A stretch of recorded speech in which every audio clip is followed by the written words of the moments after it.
Steel City Sports. We're back in the house, man. We missed last week, but we're back. We ain't missing no more weeks. I'm your host, Steel City Luke. We got a packed house today. We got Smoking Jim on the phone. We got Claudio, the Hall of Famer, RW Media, Big Rome, Phil Fillmore, and we got Matthew Fillmore. I don't know if there's any relation, but he's back by popular demand. Yes, sir. Coming through. How's everybody going? Good. You've been kind of quiet. Jim, how you feel? I feel good, Lou. Thanks. All right, man. We know you took a hit on that Canelo. That's your boy. I told you that wasn't going to happen. I told you don't put no money on him. That bud was too good for him. So hope you can recover this week. You know what I'm saying? Hey, let's jump into it real quick. We'll do our quick opens, and then we got to get to our special guest. Claudia, what do you got for us? All right, now I know everybody's talking about the draft next year and getting a quarterback. It ain't Arch Manning. Physically or mentally, it's not him. And I don't see anybody worth a number one pick for the Steelers next year, no matter where they pick. What I would do for the Steelers, I think Aaron Rodgers will be back because he has enough. Go spend that first and second round draft pick on an offensive line to keep that man upright and let him be who he is. What I would do for the future is, you mean to tell me there's not a backup quarterback, somebody out there who couldn't be groomed and trained to be the next quarterback for the 7-8 years? I really believe there is. Look at Brock Purdy. Okay, he was the last guy I picked in the draft, and he's not doing too bad. I'm sure the Steelers would take him. So there's got to be somebody out there that they could train and groom to be the replacement for Aaron Rodgers. I think he's got 2 years, this year and next. You don't have to throw a kid, in the deep end, but I don't think they should waste it on a first-round draft pick next year. If it's a third, fourth, fifth, something like that, sure. But none of those guys are worth the first round, in my opinion. And the second take I have, how a lot of times I have Italian sayings. Well, this one is for Luther and Jim. If you have an 8-foot roof, you need at least a 7-foot ladder, Luther and Jim. Oh, my goodness. All right. Smoker Joe, what you got for us? Hey, thanks, Lou. I tell you what, man, I'm honored to have our best guest in the last 30 years. Fillmore, always enjoyed his comments. He's having a heck of a season as the leader and center of Vermont Christian Academy. Hey, listen, I told you guys on draft day, Caleb Williams was playing National Football League. I told you he had the vision of Seabiscuit. I told you he was built like Tarzan, but played like I told you this guy was going to cost you more games than he ever helped you win. He averaged a 4.8 40. I don't know what they were seeing, but I'm glad they put him on the bench. We all loved. I thought he was a perfect fit for the Pittsburgh Steelers with Scatterboo. Played at Arizona State. We've been following Scatterboo the whole 9 yards. Scatterboo put on the show for the Giants. He's wearing number 44. The fans love him. He'd have been a fan favorite here in Pittsburgh. My number one player in the entire draft, not just quarterback, was Jackson Dart. Congratulations to your rookie of the year, Jackson Dart. He's going to eat the league up. Oh, you giving him that already, Jim? Okay. All right. Let's let him play a down first, Jim. I mean, there's a lot of rookies doing things. Hey, mine is short and sweet, man. High school football, Baldwin is struggling out there. They've given up 277 points, and they've only scored 32. They only have 30 players, man. It's sad news. Baldwin was always a decent team, but they really fell off a lot. Hopefully they can get it together. Now they're writing letters asking for sympathy from teams, but nobody's having any mercy on them. So sad news for Baldwin, man. Hopefully they can get it together, man. That's a bad situation. Right now, 0-5, they're giving up a ton of points. It's bad news. And, got to say something for Carrick, man. I was sad to see about the stabbing over in Carrick. Prayers up to those kids who got stabbed, man. It's sad news, man. Hopefully we can get it together and, Carrick can pull together. I know they were talking about closing it. This does nothing but add fuel to the fire when you got kids getting stabbed in class, in the school. So hopefully things will get settled and resolved. But hey, we got a special guest. We got my main man, the center, the leader, for the Amani Christian Academy line. Last time you were here, you talked a whole lot of stuff on Clareton, bruh. We loved having you, and you was the talk of the whole audience out there, man. They was talking about all the stuff you said. Now you got an undefeated 5-0 North Catholic team. What's going on? I mean, you guys are undefeated. You know, haven't had a close game since the Clareton game, running on all cylinders. Just talk to us a little bit about the season and what's happening Friday. What can we expect? Based on the season, our whole mentality's been it's us versus us. It's never been about the other team the whole season. Even with Clarion, it was just us versus our mentality, our bodies. And I mean, it's the same thing this Friday. They're a great squad. They're a good passing squad. Yeah, we believe that if we're able to shut down their slant and their flat, will be good on the defensive side. And we're just gonna pound that rock all Friday night and just show them how we get down. Yeah, I mean, I was looking at their numbers. You know, they're averaging like 58 points a game. Yeah, you are a high scoring offense as well at 43. But you know, we expected a shutout or a shootout or what? Because I mean, nobody's been able to stop either team so far. Like I said, it's more about us versus us than us versus them. Our mentality coming into this game is we were talking about it on Monday and Tuesday. We're either going to have a close game or we're going to go out there and just shut them out completely. I mean, you can never really predict how a game's going to go based on just off the teams. I mean, our bodies and our health plays into that a little bit too. But our whole mentality is just go out there, play our best football, and come out with the win. There's never really we're not really aiming for a certain amount of points, but we are aiming to shut down their passing attack and make them run the ball a lot. Okay, now how does your line match up with their line? I know you looked at them on film. I mean, size-wise, it seemed like they have a decent-sized line. How's your offensive line going to match up with their defensive line? Our offensive line, we've been working all week. We've been working on how they come at us, how they rush.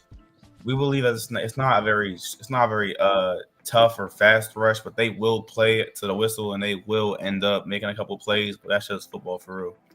You're always expected to give up at least one or two plays in a game, and that's just you can't really shut out a team the entire game. There's always gonna be that one, maybe two plays that they're gonna end up breaking through. That's just how it is. Okay. But we do believe that they're not gonna be a team that's gonna just roll over after we score a little bit. We believe they're gonna keep trying to fight back, and we respect that to the complete amount. But we do believe we're gonna take this dub and just show the Whippies why we're the best in the state. Best in the state. Okay. All right, Smoker Jim. Yeah, you have something for Matt? Why would I have a question? Well, I mean, you're on the panel, Smoker Jim, or a statement, question. All right, anybody else? Claudio. Yeah, you know, at the position you play, would you say that you're the coach on the field? A lot of times it's the quarterback, but just seeing you on our second show now, I think maybe you probably have more say. So a lot of people in your position. I wouldn't say I'm really the coach of the field, but I do help my teammates coordinate where we're going sometimes. We have some new guys on our O-line that are still getting used to our play style, going fast and just straight at people. And it takes a little bit of learning and teaching to get them to run our routes, run our steps the proper way, and make sure that the linebackers and the D linemen are taken care of. My biggest job that I've been dealt with this season is helping our both of our guards make sure that our interior is just super secure, not getting blitzed too crazy, and always making sure our quarterback's safe. That's been my whole mentality the whole season. Like Will Campbell said in his interview, I mean, a D lineman can get a sack a game, and he'll be a top 5 pick. O lineman lets up a sack a game, they're going to be at Amazon. So I mean, we're just trying to keep them advantages. We have one of the bigger O-lines in the whips, so we're trying to use that to our advantage with our run game. Just gonna pound the rock, make sure and make these guys quit. I mean, that's the whole purpose of our O-line for real. Got you. Hey, one thing I could tell you, don't take any pointers from the Steelers' offensive line currently is constructed. They're making a ton of mistakes right now. Hopefully they can get that fixed. But, as you talk about this, it seems like your passing game has really improved since the Clearton game. Gabe Jenkins switched from running back to quarterback, and he's been throwing some bombs, and you guys have been giving him some time. How is the passing game looking so far? Because you may have to use it against North Catholic this weekend. Yeah, I believe we might have one of the best passing games without an actual quarterback in the whips. We have a bunch of great young receivers like Daniel, David Campbell. We have David Davis out there, obviously. I mean, we just have a lot of good players on our wideouts, and we just know how to get the ball to the key players. I mean, even our screen's been looking pretty good recently with our O linemen getting out to the safeties and DBs, covering that up, and they're kind of off our backs to get a couple extra yards. Our whole offense, we're just out there trying to make plays and win the games the best we can. I mean, you can't really put a price tag on a team like us. I do believe we're going to be the best in the state, and that's just, I mean, it's a proven fact. You watch our tape. I mean, our team, we've seen put North Catholic over us, and we're definitely taking that to heart. So, I mean, yeah, that's how it is. All right. Hey, we got a question. Hey, Who the Goat is in here early. What's up, Who the Goat? He said, who is the best player you played against? So my sophomore year, we went to York to play Stilton High Spire. And I forget what his name is, but I played against a D lineman that was committed to Pitt. Okay. And I'm not gonna lie, the first couple of drives, he was definitely messing me up a little bit. But after that, I feel like I had upper hand on him because of my size and my basically just my hand placement that game. He was definitely undersized compared to me, and it was just obvious. He couldn't get past me at all in the run game and the pass game. So, I mean, he was definitely a great player. I enjoyed playing against him. Okay. All right, Phil Moore, Big Bro. Hey, I got a question, cousin. That's my cousin, my adopted cousin today.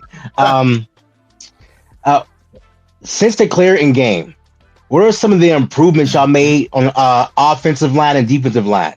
Yes. So our defensive line didn't really change that much. They just changed their mentality. They were more of in that Clearton game. They were just trying to kill somebody. Now they're trying to work more as a team with different type of play calls so that they can push it up a little bit, get the O-line confused a little bit. But for our offensive line, we made a change. We subbed in Raymere Jones for Xavier Hester at our right guard, and he's been a tremendous help for our O-line. Oh, that's great. I got one more question. What makes a good O-line? What's up?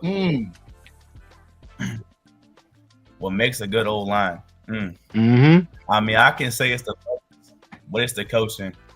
We have a coach, our O-line coach, John Coleman. He came in my sophomore year, and he turned our whole O-line around. I mean, my freshman year, we could barely block a linebacker, let alone a D lineman. My sophomore year, though, we were really like that for real. almost went all the way with that O-line, and half those O-linemen weren't even really O-linemen. We had Kyer Howe. He was like maybe 200 pounds of playing tackle. So, I mean, he definitely got us to that level where we needed to be at, and that's just what it is. He's a great O-line coach, and I respect him all the way. Okay. All right, we got who? Go ahead, Rome. You had something? No, I didn't have anything off the top of my head. You know, let me say one thing real quick, Luke. And when you said that your coach helped you, and I think that's fantastic. But why aren't the Steelers' offensive linemen by their team? Because we don't got Mike Munchak. That's why Mike Munchak is not here. That's why. Pete Meyer. Pete Meyer is on the clock. The line has been terrible since she's been here. And if you look at some of the technique, and we'll go through that later, you can see why, man. The holes all up and down that line. Hey, but who the GOAT is in? He said, are they on your level? Is North Catholic on your level? I definitely think so. I believe that they're a great team. They're a great program. My older brother played there when I was little, so I mean I respect them completely. I do believe though that we're going to be too much for their defense, just based off of watching the film. Their linebackers aren't bad, but they're not going to really shoot the gaps like that. I mean, compared to Clarion, I don't think they're going to be that. They're not going to be as good as Clarion was. Okay. So we're going to see. It just comes up to that Friday. I mean, I'm not going to talk crazy about them. I mean, they're a great program. They're a great team. They have a great history. But I mean, with that quarterback, they could be on our level, but I don't know. Okay, yeah, he's putting up some great numbers, some good receivers, but I don't think he's faced the cornerbacks that Amani has. So that may be a little different. That's what I'm saying. Like, you're playing McGuffey, Knock. The only real team they played for was Seton LaSalle, and that was, I don't know what happened with Seton LaSalle. We just think that they might have caught them off guard with their passing attack, and that does make a lot of sense. But Knock and McGuffey, I mean, that's just a stat pack game right there. We do the same stuff when we play them. I mean, you can't really depend on, you can't really what's it called? You can't really declare a team good if they're playing a team like McGuffey. I mean, we play teams like Valley, but Valley needs. They're another team that's struggling. 70, and I think there was some touchdowns called back, so y'all didn't get much work on that one. Go ahead. I seen Valley scrimmage Jeanette, and I'm like, both these teams have something to show for it. So I understand playing teams like that. And but I have one more question though. What phase of the game, offense, defense, special teams, do you feel y'all might struggle with North Catholic? Struggle. The only way we could possibly struggle is if our DBs miss their drops, and I doubt that's going to happen. The way we have discipline, the way that we work every day, I doubt that's going to be a problem. So like I said, I mean, I think we're the better team all around, and that's just going to be the way the game goes. All right. Hey, Frank Jackson is in here, man. He says, Avonworth. Yeah. I'll be waiting for Avonworth. I mean, I do believe so. Started. Okay. Last season, we came into that game unprepared. We had a bunch of sick players. Our depth chart was terrible last season too, and that definitely played into the part of us losing that game. I do believe we're gonna win if we play Avonworth again. I believe they said they're gonna try to put us on different sides of the board for the playoffs, so we can have that championship game against them, which I would love. I would love to see them again. They're another great team that we're gonna end up seeing this season. And hopefully they're able to make it to the championship with us again, because that game was definitely a nail biter. It was, man. I mean, and y'all had another touchdown called back, but that run game they had was kind of brutal, and they're still running. I mean, they got Aliquippa and TJ this year, so that's the game. That's the game to see. But this is the first one, North Catholic. Tell the viewing audience why they should come out and see this game, Matt. I should come out to see it just for the culture. I mean, we don't have a lot of fans, but the fans that we do have in our stadium, they bring a lot of energy for us, and they just love to come out and see us play. I mean, since my freshman year, we've always been a smaller school with a smaller fan base, but we're trying to make a new culture to where we have people just come out to support us, whether they're there for the team, for the culture, for the energy. I mean, even in even just in the locker room, we bring energy, and I think a lot of people could what's it called? A lot of people could have a lot of positive things about us to say. Someone has said someone said when we had that fight with Phil Valley that we're not worth all the hype, and I mean, I feel like we proved them wrong in the past 2 years because that fight was a fluke. I mean, that happens sometimes in football. It's football. There's gonna be high emotions, and that's just how it is. Okay. All right. We got Kelvin Hatcher, sharp young fellow with a high football IQ, knows his team and opponents inside and out. Stay focused, young fella. Appreciate the comment. Yes, sir. And we got Frank Jackson. Other than Evansworth, who is the best team you played in your career? Good question. I'm trying to think. We played my freshman year. We got thrown straight into the fire. We played one of the best teams in Virginia. But then my sophomore year, we're thrown to the fire again, and we played Stilton High Spire. So I'm trying to figure out between those two games. Yeah, Stilton High Spire. I think they won state that year too. Yeah, they did. They were really good that year. All right. Hey, that's hard to pick. I'd probably say the Virginia team. They were definitely They were very hard to play against, especially my freshman year. Coming out there, that was a prep school too.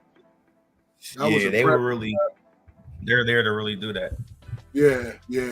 Hey, we do have a caller before we let you go. Let's get this caller in. Sean, let's get it. You're on the line. What's going on? Hey, not much, man. Watching this women's volleyball match. Pitt and SMU. Can you hear me? Yeah, we heard you. What'd you say? Oh, okay. No, I'm watching this women's volleyball match. Pitt playing at SMU. Two top 11 ranked teams. Pitt's ranked number 5. They'll be playing again Sunday, 3 p.m. on ESPN. This game's on HCC Network, so I'm watching that game right now. All right. You got a question for our guest? We got Matt Fulmore on from Amani. Okay, so Amani's 3A right now? 3A, yes. They're playing up. Okay. Well, they know who they got to face eventually, probably in the playoffs, which is Evanworth. They've had some big wins against traditional programs, so they just got to be ready to play when they face Evanworth. If they get to Evanworth, because we never know what happens, anything can happen, but they just know what's coming down the pipe. They just got to be ready to play Evanworth. If it's not them, just be ready to go out whoever's in their way. Good luck to them fellas this week against North Catholic. Hopefully that's a packed game out there. Good luck to you guys the rest of the season. All right. Yes, sir. Thank you. All right. So any final thoughts, Matt? Get it off. Anybody you want to thank before we go to the next segment? I'll get some thank yous. Number one to you for having me on the show. I definitely appreciate this for letting me give my team the publicity that they need. Sure. I thank my head coach Leroy Johnson because he told me what to and what not to say. He told me not to give North Catholic a little palate because I was definitely on the point talking about some crap, but he said not to. Yeah. So he told me you gotta get Brad on here, man. I know the coach was like, you talk way too much. So you got a target on your back. You got a target on everybody's back and clear it, man. That's all they talked about in the stand was you talking smack on them before the game. So you did it good, man. But we'll definitely have you again, and we're going to try to have whoever wins the Player of the Year on the show. So appreciate you, man. Stay healthy, and we can't wait to see you on Friday. All right, man. Hey, Sean. Yes, sir. Thank you. Have a good night. All right. Have a good one. Have a good night. I'm still here, Luther. What'd you say? All right, what's on your mind, bro? Hey, man, I'm glad you and the missus had a good time on your vacation. So I'm glad to see that. Yeah. That was a great time, man. Got knocked something off my bucket list, so and I brought back something too. I got a coconut. That's cool. That's a good one. Straight from Hawaii, baby. Wow. Yeah. That's good I to hear. got guests for y'all. I'm gonna have something for y'all tomorrow when I see you, Claudio, and all you, everybody on the panel. So yeah, Thank Thank you. That's all right. what's up though, Sean? What's going on, man? Last time you was wrong about Ohio State. You changed Well, up on remember what I Ohio said? State. No, remember what I said? I didn't realize all the changes All the they people had. that came over, Like, right? Yeah, like I didn't realize they took. Remember, I said they took I want to say they took a linebacker from North Carolina. I think they took two of the best defensive players. So I'm like, I don't know who's on rosters. I gotta wait till the season starts. It's Right. all the changes, and then look at what's going on now. UCLA, Virginia Tech, and Oklahoma State, they fired their football coaches. So now If kids they transfer. start firing, those kids could go into the transfer portal, but not even that. Kids could redshirt after 4 games and say, "Hey, I'm transferring after I finish this redshirt season." So, like, it's a mess. Like, I'm hoping to go out to LA next week for my birthday because Penn State plays up there on my birthday against UCLA. And what type of roster will UCLA have? And I then wonder if that quarterback is going to be leaving. That Nico, I am leaving. He's going to leave again. He left Tennessee, UCLA. He's going to be leaving again. So I don't know, man. You know, he probably should have stayed at Tennessee because Tennessee is rolling right now. I think that was a bad move. Yeah. Horrible move. Tennessee has no state taxes. California has some of the highest taxes in the country. Yeah. So if you were getting the same equal money from Tennessee and California and UCLA, you're going to end up with more money in the end with Tennessee. But I don't know. Just wrong people in his ear, including his father, and they got to live with it. Yeah. Well, this weekend, there's going to be some big college football games, some big ones this weekend. Penn State, Oregon is what, 2 top 5 teams. Who you got? You going with your alma mater, Penn State? Well, I got to go with my alma mater because it's the whiteout. But I'll tell you this, if Oregon wins that game, it's going to be interesting to see what goes on. Now, if I'm Penn State, Oregon's coach, Dan Lanning, he's arrogant. I'll just leave it at that. There's more I want to say. He's arrogant. So they better be ready to play. Yeah, because he's going to try to put up 60 if he can, you know. So they can't play, man. I just want to know if the quarterback, Drew Allure, is going to be ready because Oregon's quarterback, Moore, has been putting up some good numbers, and he's going to definitely have to match him, I think, this game. So we'll see. It should be a solid game, though. I'm excited to see it. Yeah, I am too. We'll see how it plays out. I mean, I guess we got pretty much a full day of football on Sunday with the Ireland game at 9:30 a.m. So I guess it'd be like living on you was just in Hawaii, so it'd be like on the West Coast. You know, you get an early game when you wake up, and then you still got your day ahead of you. Right. Absolutely. Yeah, man. I'm still trying to adjust, man. Who the GOAT said Oregon going to smash Penn State. Okay. All right. I don't know, fellas. Who you guys got in that before we jump into the Stiller talk? Smoker Jim, who you got? Well, Oregon got a quarterback that may be one of the best in the country, black quarterback. I hope he stays another year, man, but he's smooth, man. But, hey, look here, man. Penn State got to do it. I don't care where they're playing at. I don't care if they're playing in somebody's backyard. They got to find a way, man. It's got to be the year that Penn State plays for the national championship, and they got to beat Oregon. Oregon's somewhat of a young team. Penn State got everybody back, man. They got to figure out a way to do it, and I think that Penn State wins that game. Okay.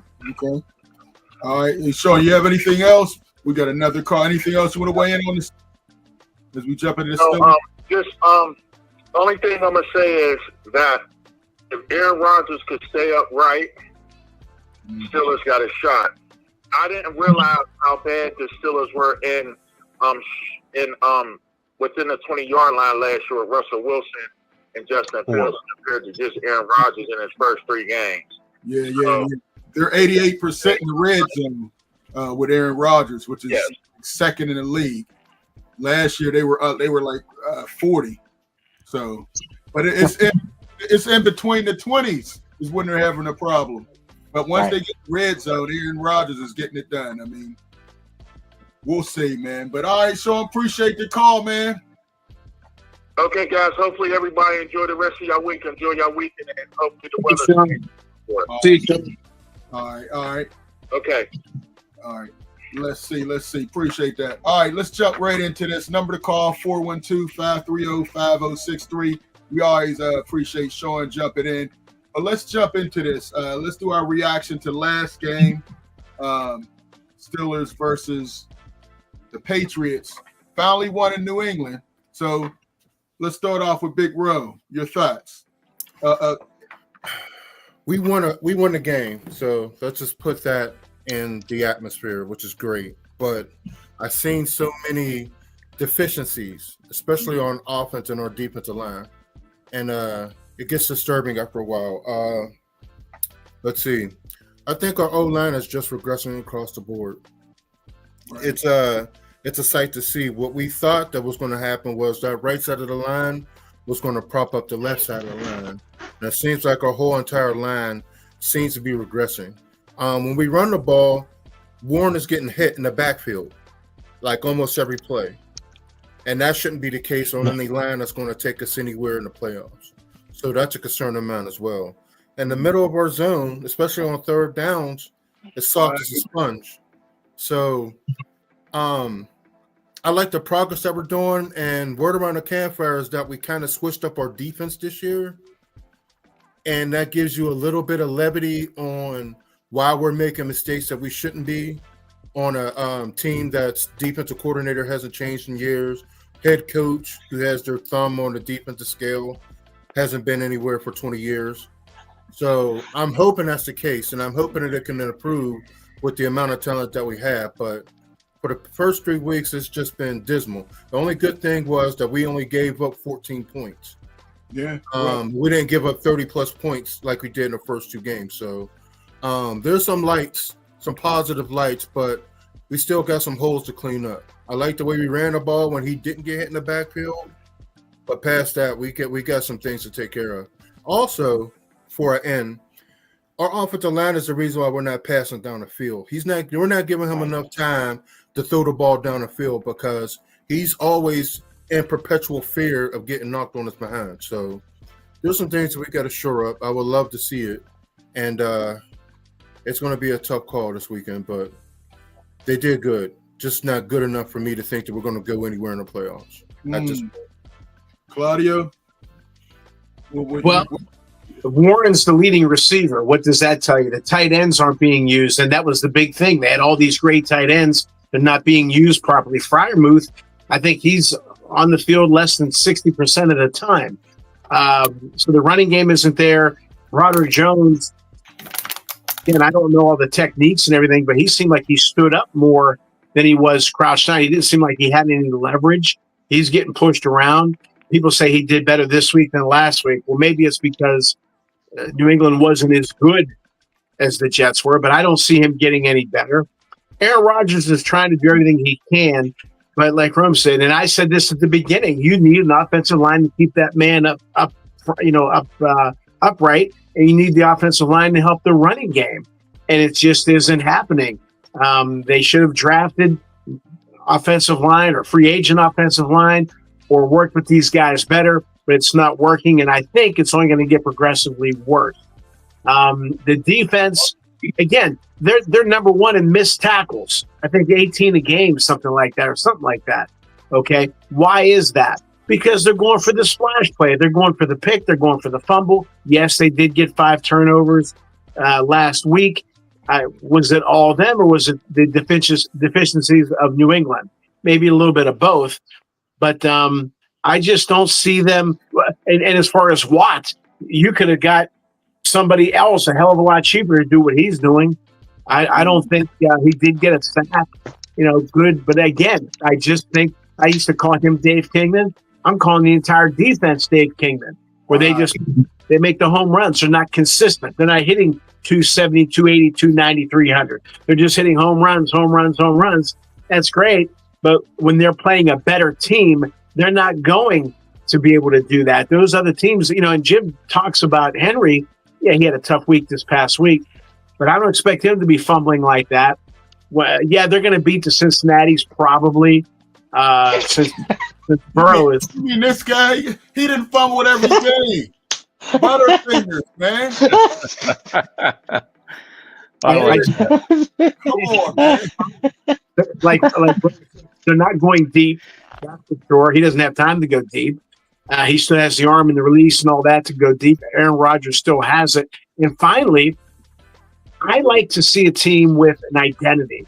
What is their identity offensively? Is it going deep? Is it a good mix? Is it a running, pounding the rock, as our previous guest said about Imani? Defensively, are they blitzed? Do they stop the run well? I don't think they do anything well. I think they're just there. Is it going to take time? Maybe a fan would say it's going to take time. I don't know if it's going to happen. And again, finally, I said at the beginning of the year too, other than the offensive line, when you have this kind of a roster, the coaches are going to have to turn it up. And Luther and Jim, I sent you a text on Monday Night Football. I said, no, those are offensive coordinators. Okay. And, I've never been a fan of Tom. Also has some great talent to work with. I mean, there's talent at every level. Right. But like we said before, if I'm fighting somebody like Mike Tyson, I can't beat him straight up. So I got to find a brick. I got to find a stick. I got to find some sand, do something. Okay. The Steelers have to do something if they're not going to play straight up, if they don't have the talent to beat that defense. And is the coaching staff creative enough? I guess not. And again, I have not been a fan of Tom, and I gave him a chance. Who am I to give him a chance? But I gave him a chance. I don't see everybody. He's a great coach. Okay, what does he do great? I don't know. I'm asking, and nobody's been able to tell. He motivates. Who is he motivated? Well, hold on, Claudio. Now listen, nobody's a perfect coach. I didn't say perfect. I judge coaches off winning percentages, and if you look at it, and this came out, he has the highest win percentage in games decided by 1-4. I know. I mean, that's pretty impressive.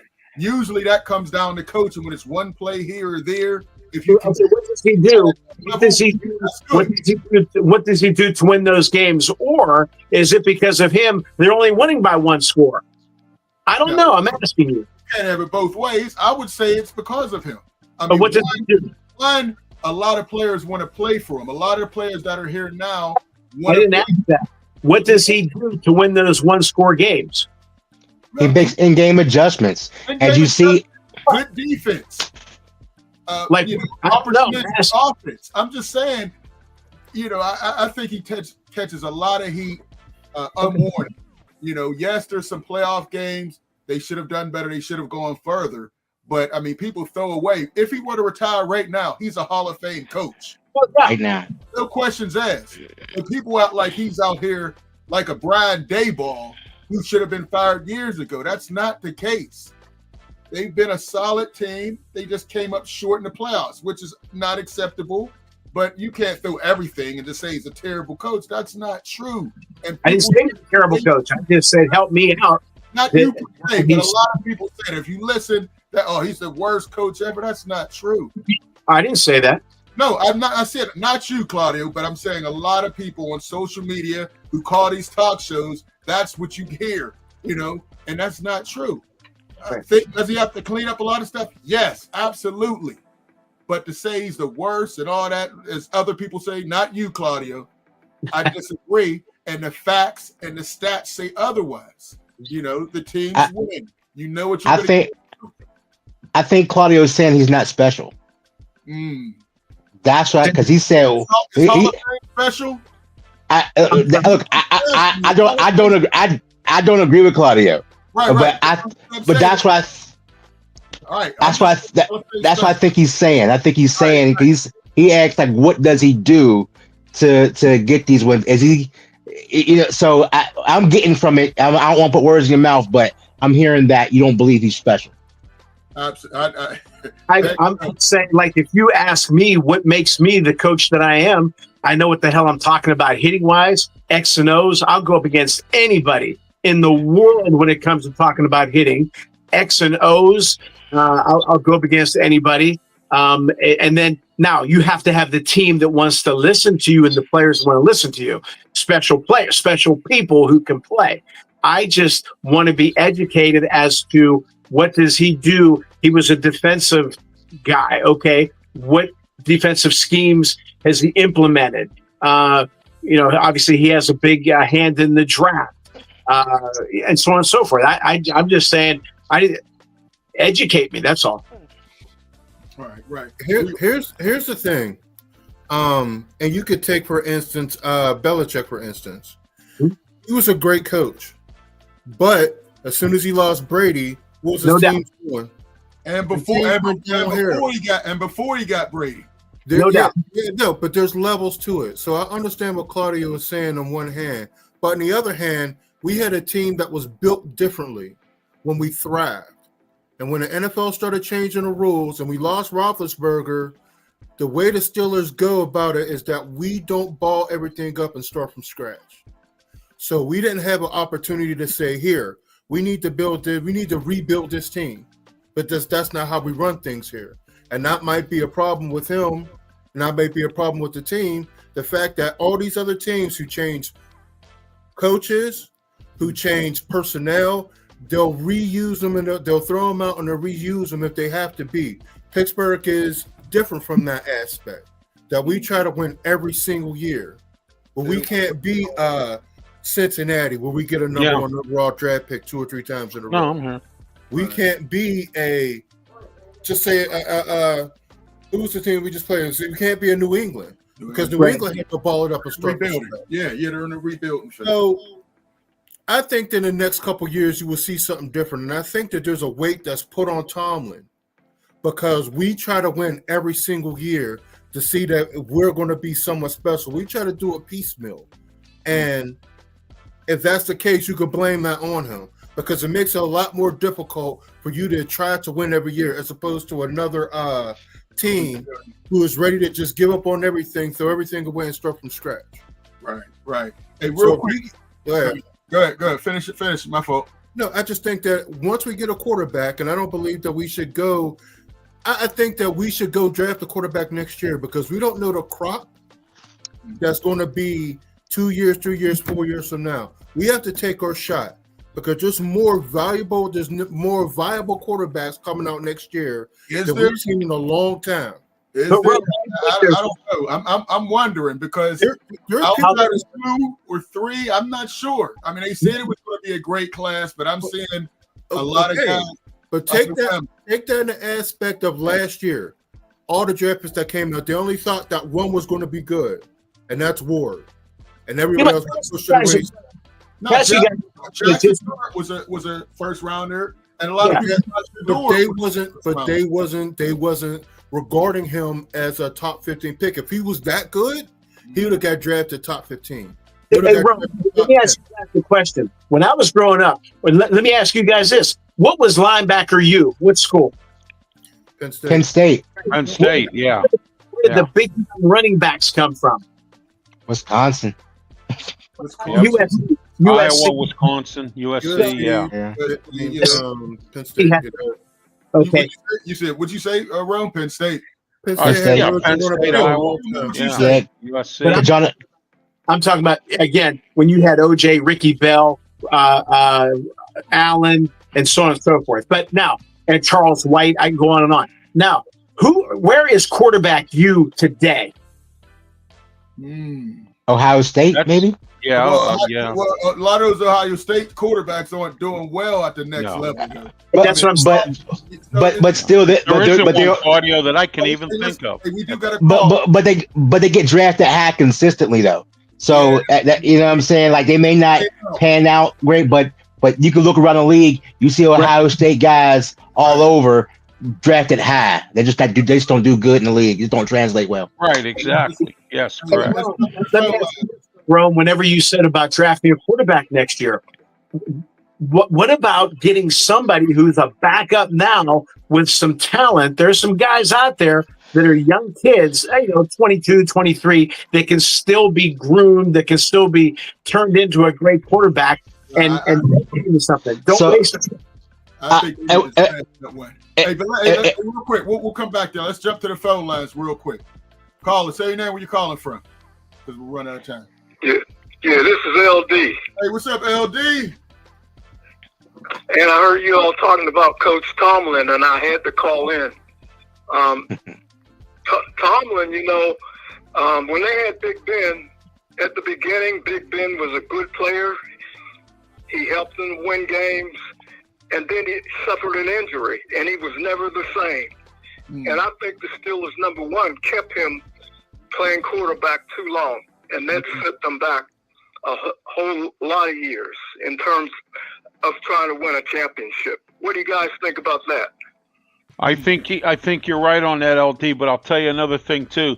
They didn't have no real game plan after Roethlisberger retired. What did they do? They drafted Kenny Pickett, and they thought that was going to be the superstar of the year. They didn't even have a plan. What they did was roll the dice and figured Kenny Pickett was going to be their man, and it bombed out. And you know what? That's the way I look at what's going on here, and they should have had a better game plan when they knew Roethlisberger was going to retire. And you're right, they did hold him longer than he should have. That's like when Bradshaw had that elbow injury and he couldn't throw anymore, and they had him try to play one more season. He lasted 3 games, and then they had to fold the tent. So I mean, I think Roethlisberger, when he got that injury, his play went down, and he should have retired after that year. But the thing about Roethlisberger toward his last year, no, he couldn't move, but the game was so slow to him. And look what he did. He was still, in my opinion, the most dangerous quarterback in the NFL at the time. And he did pretty good. He wasn't, he couldn't move, yes, but he still knew what the hell to do. And I actually said on this show, I know everybody wanted to get rid of him. I said, I don't know if I would get rid of him just yet if I were you. Because he did do pretty good that last year. He wasn't the Ben of old, but he used guile, that word guile, and his wits and so on and so forth. He couldn't move, like I said, but he was able to do something pretty good, and they haven't replaced him since. Right, because they didn't have a plan. You need to have 2 or 3 plans when you're trying to replace a quarterback like Ben Roethlisberger. And who in their right mind is a head coach like Mike Tomlin to walk into a situation where you have a franchise quarterback right at your fingertips? There aren't too many coaches that do that. So what happened, going to Ben's last year? They ruined his last year with that center that they took from and moved from guard to center, and he was a rookie and he was trash. They ruined his last year. That's my issue with that. Now, as far as getting at any quarterback, I don't care if it's a veteran, a young veteran, or a rookie. Until they find a quarterback coach that can develop that young man, it won't matter because we don't have a coach to develop the O-lines. Remember, we drafted that young man from Nebraska a couple of years ago, and he's with the Rams now. He's over there on the Chargers now. He's over Dotson. Kevin Dotson. He's over making Pro Bowls because we don't have an offensive line coach to coach him up. We've seen Dan Moore regress. We've seen Broderick Jones regress. He was better coming out of college. That's coaching. As Matt Fulmore is saying, that's coaching. If the coaches ain't there to develop not the coordinators or the head coach, the position coaches. Yeah, he has too many yes men, Fillmore. That's a simple fact. All the good coaches left. Minnesota's quarterback coach is Josh McCown, I believe. Josh McCown is the Minnesota quarterback coach. Obviously, Brian Flores. I like Brian Flores a lot. But that's Tina McCardle, I believe, is their wide receiver coach. Maybe I'm being biased, but you definitely need good coaches who know what the hell they're doing. And Fillmore's a zillion% right. And I don't want to go into baseball, but horrendous what you see there in coaching. I can't speak for football as much. You guys probably better than me, but I don't see. Again, Fillmore just said about the offensive line, regressing. I don't know. I think that you need better coaching. There's got to be coaches out there. There is, but Tomlin don't want them. That's the bottom line. He wants yes men. Listen, the Steelers don't usually fire coaches until they let them go when the contract is up. I mean, that's just generally how many coaches there's going to be some differences, and I agree. He should. Rome's right. Right, but I mean, that's an organizational thing. They don't fire coaches during the season. Yeah. Next year's contract's up, he'll be gone. But we'll see. LD, are you still on? Yes, I just want to say that Tomlin and the coach for the Ravens, Harbaugh, yeah, they have been coaching long periods of time. Now that coach is coming out of heat. He's catching a lot of heat now because his team is not producing the way they should be producing. But Tomlin has never had a quarterback like the Ravens has. I think if you gave him a quarterback like the Ravens has, they had a chance to get. The Steelers had a chance to get Lamar Jackson. 5 games a year. Okay. And someone said, "Is Tomlin a famous coach?" I have to ask you, did he win a Super Bowl? How many coaches can say that they won a Super Bowl? Most can't say that because they never won. Granted, maybe the other coach before him had good players, but those are the players that he had, and he won a Super Bowl. And that's an achievement in itself. Good point, LD. Good point, LD. Smoker Jim, you want to weigh in on this? Jim. No, I think you guys covered it.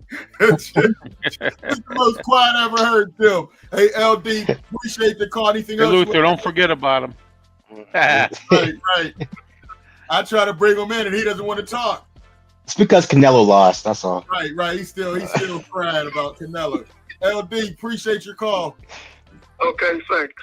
All right. Thanks, LD. All right. Listen, Smoker Jim, I do want to ask you, Derek Harmon, he had a game. He only played about 37 snaps. He had a sack. He was putting good pressure on. The run defense was much better when he was in there. Are you still claiming he's a bust, Smoking Jim? Or are you ready to take another L? Well, first of all, Aaron Rodgers was sticking up the joint the last 2 games. Listen, this is the rottenest teammate his whole career, even going back to University of California, and Sean Jackson, and some of them guys that played for California. Aaron Rodgers was rotten. He's pointing out teammates on national TV. If Martavius Bryant was still here, he'd go in his jaw for that. You don't do that. You wait till you get on the sideline. It's never his fault. He's pointing at everybody. He's a rotten teammate, man. Wow. Listen, and Aaron Rodgers always been rotten. And if you want to Yogi Bears, you can. I wouldn't even want that sack. I would be embarrassed if I couldn't get off the line of scrimmage and a quarterback ran into my belly and I'm claiming it.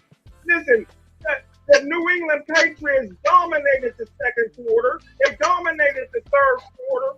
They ran all up and down 99 back. No. They fumbled the ball 5 times. Yeah, what are you talking about? Still couldn't do anything. Listen, Steelers didn't win that game. New England lost that game. Yeah, New England beat themselves. No. I'm sorry. Listen, they caused those fumbles. Thank you. Daniel Jones would just run and drop the ball. They were punching the ball out. They were smacking the ball. If you drop a pass, if you got too many penalties, that's you beating yourself. But when the balls get taken from you, the team took that dub. Yeah, and one thing Vrabel did. What? You guys been saying the whole show, New England stinks. Now you want to give the Steelers credit for beating the worst team in the national. They're not the first of all. They're not the worst team. They're not Carolina. They're not Carolina. No. Listen, the Saints are the worst team in the NFL, Jim. First of all, let's get this right.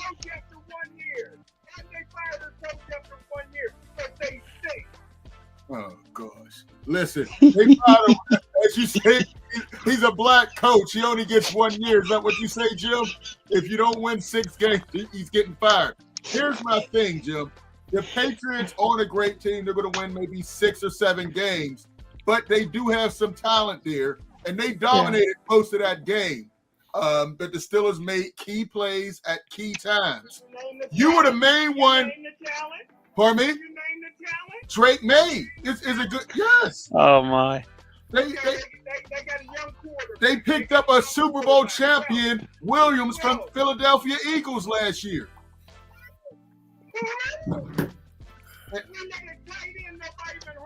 Hunter Henry was it? Okay, that much is true. But Hunter Henry's been around the league for a while. He's been known. He's a quality tight end, Jim. He was top 5 last year. Hunter Henry was top 5 tight end last year. Yes. Absolutely. I agree with that. Yes. Listen, as I see it on the post-game show, check it out, Pittsburgh DSEN. I didn't like Patrick Queen and Peyton Wilson. I was glad they made the switch and put Cole Holcomb in there. Mm-hmm. Jim, you ever hear Robert Spillane? Yeah. And you had him right here. Yeah, and he's a great run stopper, but he can't listen. Jim, he's a great run stopper, but he can't stop the pass. That's part of the reason that Warren had such a good game. So do the Raiders. So do the Steelers. So do the Raiders. Patriots will say that after this year when running backs are beating them every year. He's a great run stopper, but he's not a guy who can cover those receivers.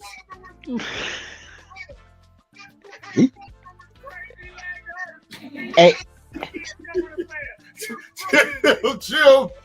Jim about to bust a whole vessel. I want to hear about blood vessels, please, man. I got a bad one in my eye. The Steelers definitely got away with one. 5 turnovers and 5 sacks, a lot of splash plays, but not getting off the field on 3rd down is going to catch up to them. Right. Let's preview this week before we get out of here, man. It's been a great show. But let's talk about this Vikings. Ralph, start us off. You've been kind of quiet. We haven't gone to you, and then we'll come back around the horn. All right, real quick. My reaction from the other game is tonight I had Chinese food, and I got a fortune cookie here, and it says the Steelers were lucky. It's better to be lucky than good in the New England game. So, all right, but anyway.